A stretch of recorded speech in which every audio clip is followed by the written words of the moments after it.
Canales Comunitarios Regionales del Ecuador Asociados, SECREA, presenta Realidad Nacional.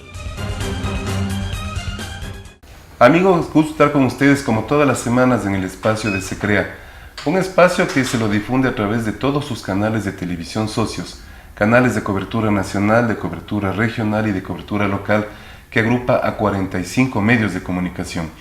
En esta ocasión nos acompaña la asambleísta Ana Galarza, quien representa a la provincia de Tungurahua por la agrupación CREO, y quien ha demostrado en todo este tiempo realmente mucha solvencia en el aspecto político y la capacidad de saber enfrentar actos de corrupción y actos que permiten, en este caso, a las mujeres sentirse muy bien representadas. Qué gusto, Anita, que nos acompañes. ¿Cómo te has sentido y cómo te ha ido en esta temporada?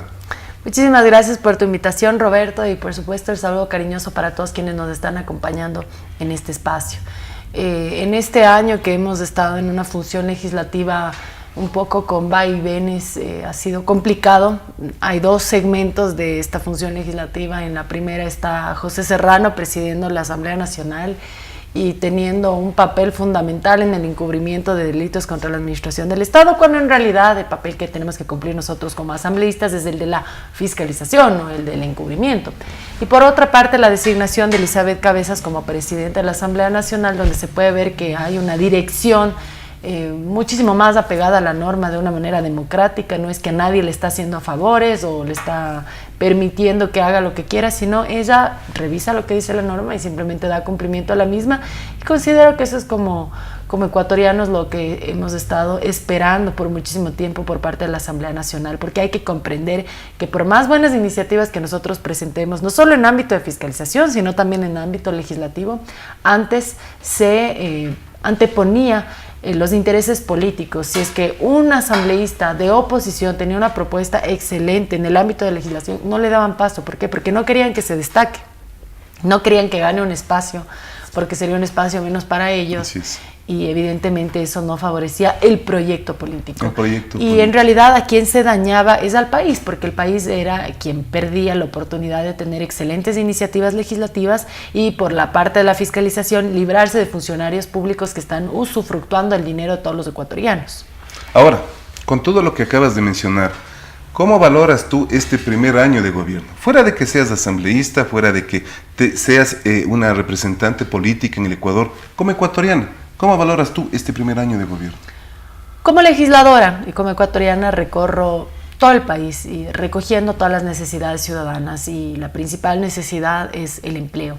Del empleo y la estabilidad económica manan muchísimas cosas que tienen que ver con el summa causa, el buen vivir, la salud, inclusive las relaciones interpersonales al interior de la familia. Muchas familias se han desintegrado por este tema de la falta de empleo, y nosotros básicamente lo que queremos es que exista esa estabilidad entre los ecuatorianos, que al menos alcance para lo necesario, que no falte nada.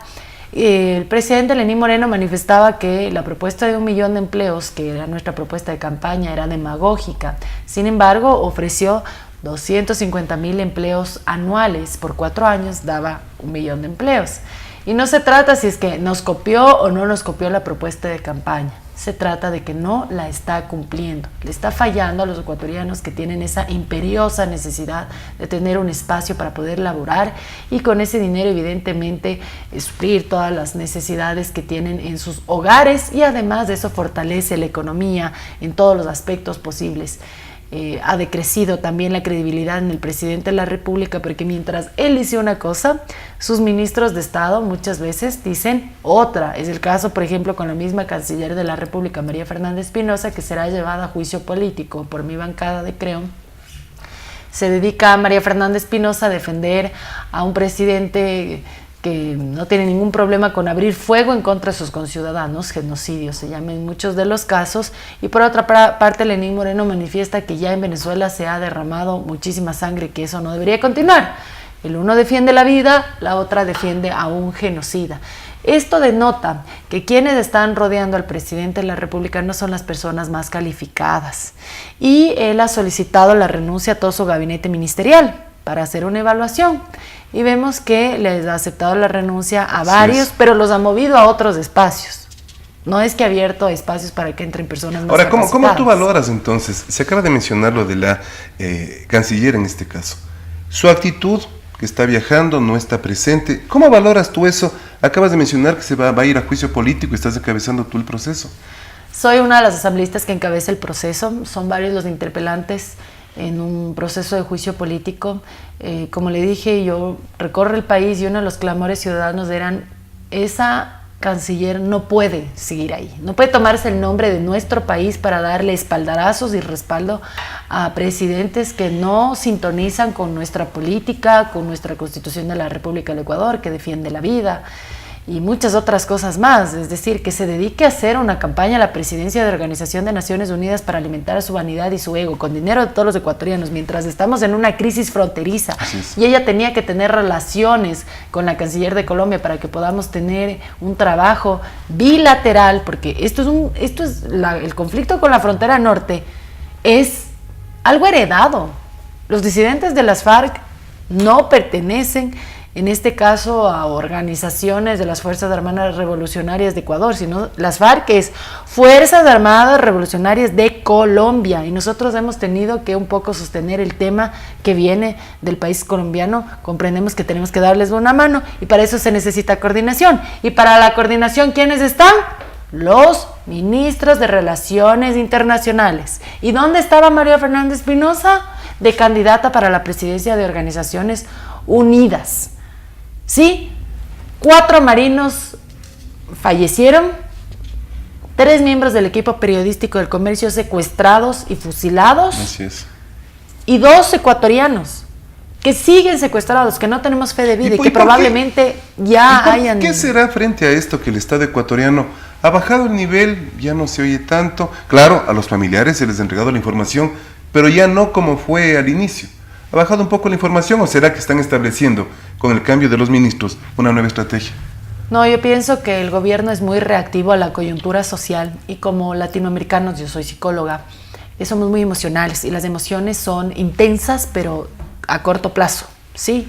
Y vamos a hacer un análisis de cómo maneja muchísimo la psicología social el presidente de la República. Medio Ecuador había visto lastimosamente las fotos de los periodistas fusilados. Acribillados, sí. Acribillados. Todos sabíamos lo que había pasado. No era montaje. Un montaje uno puede determinar. Sí. No era un montaje. Llegó el presidente de la República, hizo una rueda de prensa y dijo: le doy 12 horas a Guacho para que envíe una fe de vida, cuando él ya sabía que no había tal fe de vida. No había. Pero él con esas 12 horas quiso ganar que un poco se baje la intensidad de la emoción, de la indignación de la ciudadanía, al reconocer que sí, se les fue de las manos, que no pudieron recuperar a los 3 miembros del equipo periodístico del diario El Comercio. Y aquí no se trata de que sean periodistas, se trata de que son ecuatorianos, al igual que los 2 ecuatorianos que están siendo secuestrados, que por alguna razón no tiene la resonancia. Puede ser porque el gobierno reconoce que ya, como no hay esa exposición mediática, los ecuatorianos en general un poco se encuentran relajados en el tema y no tienen esa presión de comunicar qué es lo que está sucediendo, pero no son menos importantes, son importantes, al igual que todos los que han sido víctimas de los disidentes de las FARC. Un tema que Ecuador entero y los medios de comunicación estamos obviamente a tiempo completo y tras la pista, porque deben darse soluciones. Y en este caso ustedes como sector político, como asamblea, de la misma manera. Avanzando en el tema y en el diálogo, con la salida del ex fiscal, con la presencia entonces y las pruebas de la conversación de José Serrano con Carlos Poli, ¿en qué quedó eso? ¿O solamente la solución era que salga el fiscal y el resto ahí quedó? De hecho, el Consejo Transitorio designó un fiscal encargado, que es el fiscal Pérez Reina. Él tiene un currículum bastante limpio, esperemos que así se mantenga.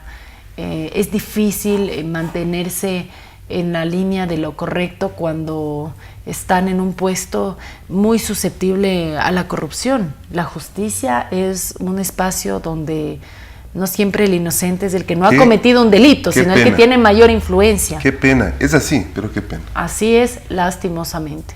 y se han cometido muchísimas injusticias por el vil dinero, y esperamos que eso no suceda en el caso del fiscal del fiscal Pérez Reina, sobre todo en el tema del vicepresidente Jorge Glass. Ha sido algo que se dio con muchísimo esfuerzo, y yo lo puedo decir que se dio con muchísimo esfuerzo porque fui una de las personas que más impulsó el tema. También está César Montúfar, es decir, es un grupo de ecuatorianos, ¿sí? De ecuatorianos que veíamos la necesidad de que no reine más la impunidad, porque corrupción siempre ha habido. No vamos a decir que, bueno, aquí Rafael Correa llegó y se inauguró la corrupción en el país, pero sí se hizo un sistema, una red de corrupción e impunidad. Es decir, Pedro Delgado se determina que falsifica su título y por ende incumplió muchísimo de la normativa. En nuestro país sale el presidente de la República a poner las manos al fuego por Pedro Delgado, a decir que él renuncia si le demuestran que ha falsificado su título, y en el momento en que ya se determinó la ilegalidad que había cometido el primo del presidente Correa, le dio permiso para que se vaya a un matrimonio y que ahí iba a regresar a responderle a la justicia. ¡Qué farrón! Hasta ahora. Pues hasta ahora parece que no se termina la recepción del matrimonio porque han pasado varios años y Pedro Delgado no regresa ni regresará. Incluso en el exilio Pedro Delgado, de una manera muy vil ante su defensor, su primo Rafael Correa, condenó muchísimas de las cosas que Correa le había obligado a hacer, como por ejemplo que con el dinero del Banco Central del Ecuador le paguen a su abogado, Caupolicán Ochoa. Y eso es distraer dinero público para fines personales del presidente. Eso es un delito. Yo no entiendo por qué la Fiscalía no ha actuado en ese sentido, y le voy a recordar a modo de noticia criminis para, si es que el fiscal Vaca Mancheno no abrió porque era un cheerleader de Rafael Correa, abra la investigación del fiscal Pérez Reina. Esperemos a ver qué sucede. Ahora, nuevas inquietudes, nuevas intrigantes. Entra el ministro de Finanzas, Carlos de la Torre. Mariel Sabiteri, un paso tan corto que realmente ni se notó. Ahora está un representante de la empresa ecuatoriana, está Richard Martínez. ¿Por qué el cambio de Mariel Sabiteri a Richard Martínez y la señora estuvo tan corto tiempo? Entonces se entendería que, o se pensaría tal vez que Mariel Sabiteri representaba al sector de izquierda, representaba al señor que vive fuera del país. Y ahora está la empresa privada representada en Richard Martínez. Mariel Sabiteri era una cuota de democracia, sí. ¿Ya? Porque Lenín Moreno no siempre, pero en la mayoría de sus carteras de Estado ha ubicado a personas por cuotas políticas. Y la ciudadanía sabrá determinar. Incluso Mariel Sabiteri es miembro de Democracia, sí, me parece que es la presidenta provincial o presidenta cantonal de Democracia, sí. Yo pienso que en estos temas técnicos tiene que haber un apolicismo, ¿ya? Estuvo 2 meses, tal vez como ecuatorianos no lo sentimos, pero el Estado lo sintió, el Ejecutivo lo sintió, porque el riesgo país se elevó inmensamente. ¿Por qué? Porque cuando Mariel Sabiteri fue ministra de Rafael Correa, se caracterizó por el default. El default es no reconocer la deuda por considerarla dudosa, y eso tiene que un tribunal de arbitraje determinar si es deuda legítima, pues tendrá que pagar, o si es ilegítima, no. Pero ella desconoció la deuda. Y en el momento en que alguien deja de pagar, pierde confianza y aumenta el riesgo. Entonces, si hay alguien que tiene riesgo de pagar y tú te arriesgas a prestarle dinero, le prestas casi que al chulco internacional, con intereses sumamente altos, que como país no estamos en la condición de pagar, porque estamos atravesando una grave crisis económica. Cuando Rafael Correa decía, les dejé la mesa servida en materia económica, él se equivocó, quizá leyó mal el teleprompter, porque él tenía que ser, le dejé aguas servidas en materia económica, porque estamos con el tema de la deuda sumamente elevado, y claro, él no va a pagar, vamos a pagar todos los ecuatorianos, y él dirá, ¿y yo por qué tengo que pagar si las obras son todas suyas? Pero las coimas, ¿quiénes se llevaron? Sus machis compañeritos. Cuando se habla de estos temas, también se ha hablado en estos últimos días de $5 millones en relación a Julián Assange. ¿Qué decir a eso? El tema Julián Assange es otro de los agravantes en el tema del juicio político a la ministra de Relaciones Internacionales, la canciller María Fernanda Espinosa. Fue un escándalo cuando se le quiso nombrar miembro del cuerpo diplomático del Ecuador. Parecía un pasquín, nadie lo creía. Pero era verdad. Ella lo reconoció y nos hizo pasar una vergüenza internacional cuando en el numeral 1 de sus funciones, ella está llamada a cuidar la buena imagen del país. Ella se cree redentora, o será su discurso de que ella lo hacía por salvarle la vida a Julian Assange. Claro, se preocupa de salvarle la vida a Julian Assange, pero por otra parte le da espaldarazos a presidentes que piden que se abra fuego en contra de sus compatriotas, y no muere uno, sino mueren cientos. Entonces esas contradicciones de la muy provida con Julian Assange y la muy que vive el genocidio con Nicolás Maduro y otros nefastos dirigentes, pues no tiene sentido. Y $5 millones que supuestamente fueron destinados para cuidar a Julian Assange y que después terminaron espiándolo. Yo tengo mis dudas al respecto. Yo pienso que el Estado ecuatoriano siempre le fondió a Julian Assange para que él, como el mejor hacker del mundo, pueda tener información de todos quienes le resulten incómodos al Estado ecuatoriano.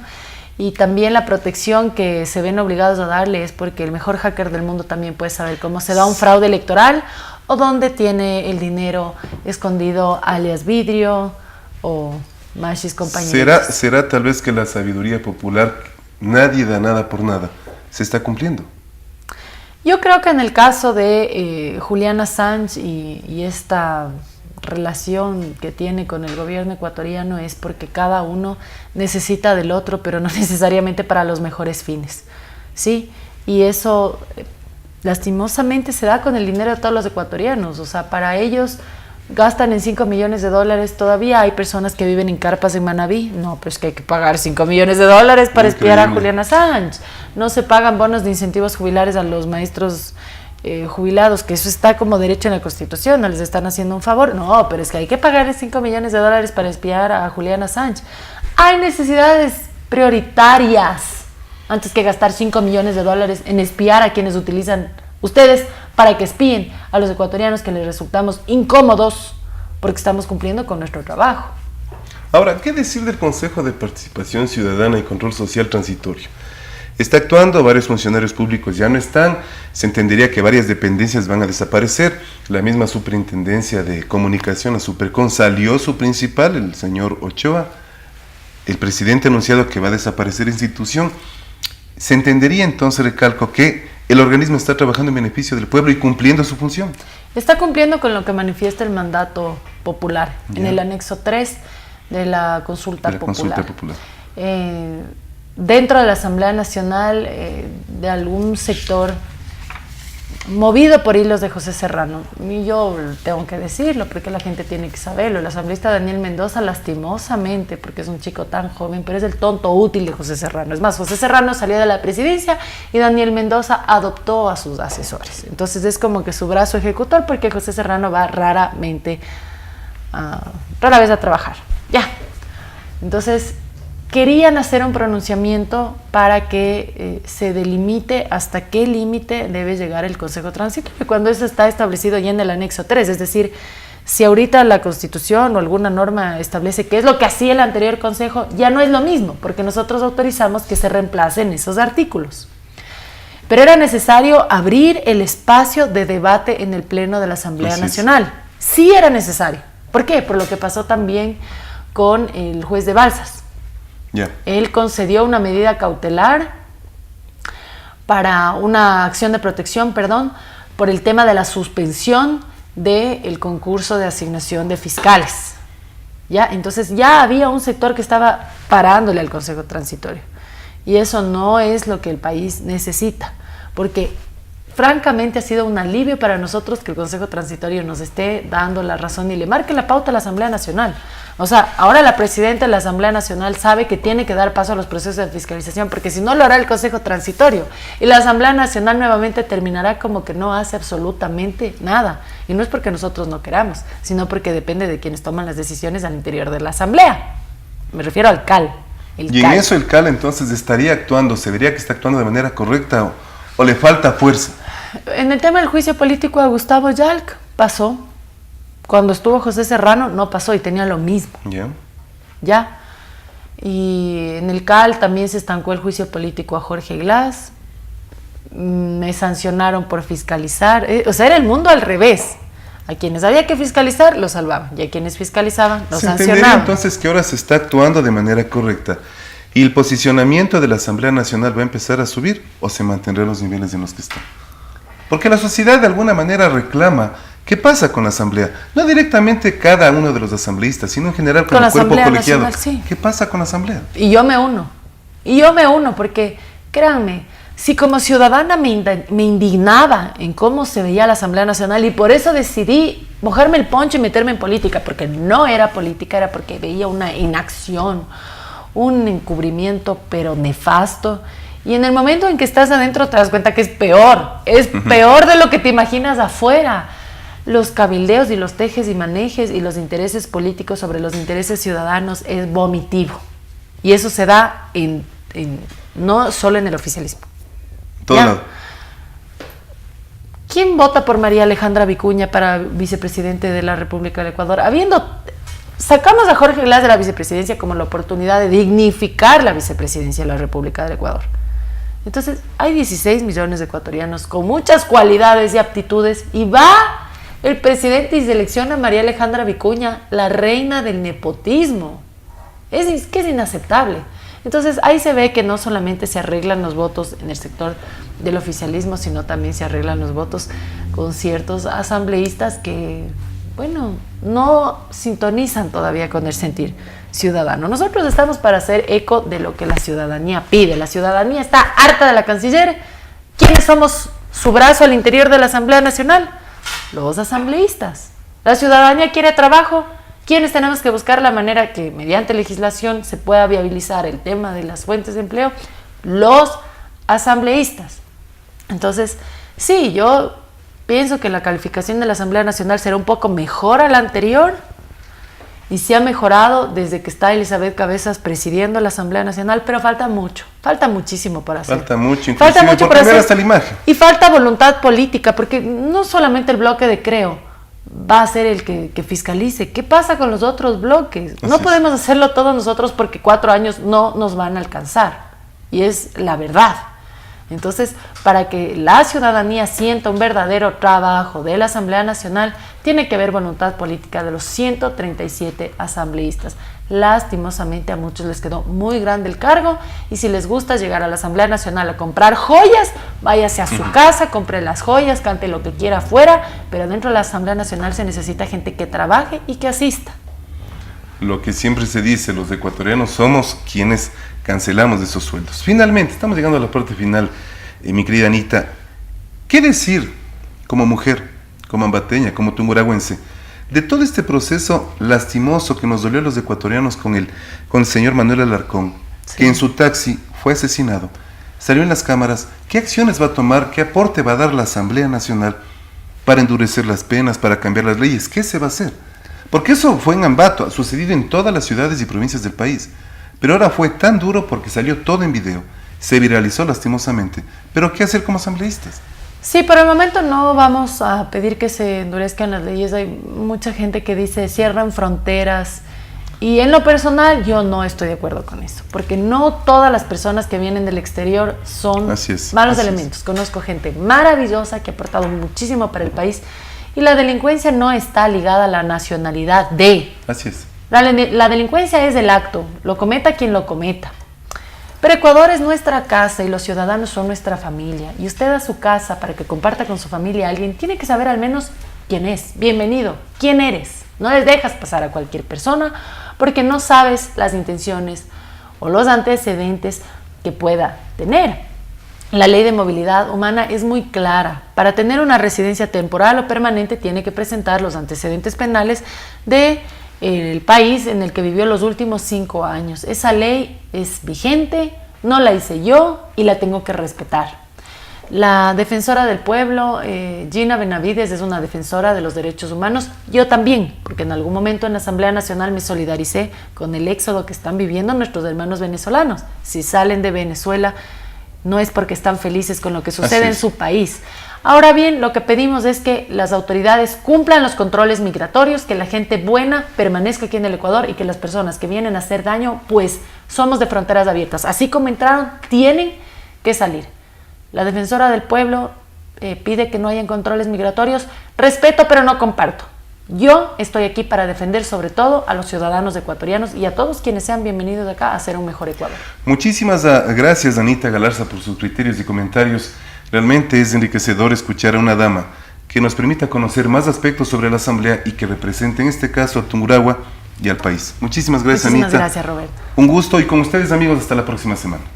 Transmitida por Unción, Nordvisión, Color TV, Oca TV, Canela TV, TV+, UCSG Televisión, Costranera, ABC TV, TV Norte, V Televisión, TV Agro, Manavisión, TV Manavita, Saracay TV, Teleandina, RTU, Asomavisión, Telesucesos, Unimax, Ecovisión, Lidervisión, TVS, Ecuavisión, Telegalápagos, Telemar, Televisión Católica, Los Encuentros. Canales Comunitarios Regionales del Ecuador Asociados, SECREA, presentó Realidad Nacional.